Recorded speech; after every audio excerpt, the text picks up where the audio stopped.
Visual perception, defined, is the ability to interpret your surrounding area using light in the visible spectrum reflected by objects in that environment. Sight on a biological level is pretty much universal with the exception of stigmatism, injury, and birth defect. Biologically, we pretty much see the same, but we don't perceive the same. Cognition is where you want to look when it comes to understanding personal differences in visual perception. The perception of vision has to do with what is happening in the brain in response to visual input. Our brain uses top-down thinking in order to organize this visual information and put it into context. Reality isn't mirrored, but instead reconstructed by our brain because of top-down processing. And we pull from past experiences to construct this reality for us.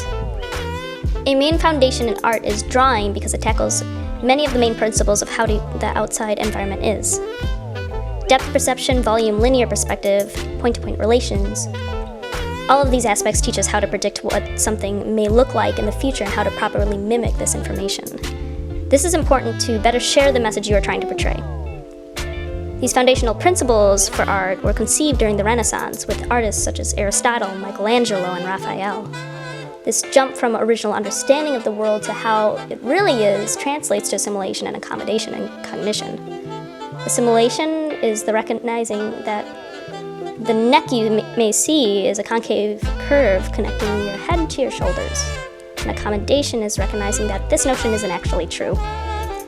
There are no true concave spaces on the body, only convex forms overlaying one another to give the illusion of a concave space. The definition of schema is a representation of a plan or theory in the form of an outline or model. And we have these schemas in our heads. Schemas have to do with how we interpret what we see. They predict what is going to happen based on past experiences. For example, how we react to every aspect of a smile based on context, physical form, and cultural background. The way an artist ties movement into a piece connects comfortably with this concept. How do you imply movement through imagery based on triggering that set of schemas? Due to the way we are cognitively built to remember, we pay attention to objects or general groupings rather than regions of space. When you think of a furry thing with 4 legs that barks, you think dog. You don't think mammal or really poodle. You think somewhere in between the category. And depending on where you grew up, you might have a stereotype of like what type of dog is of your area.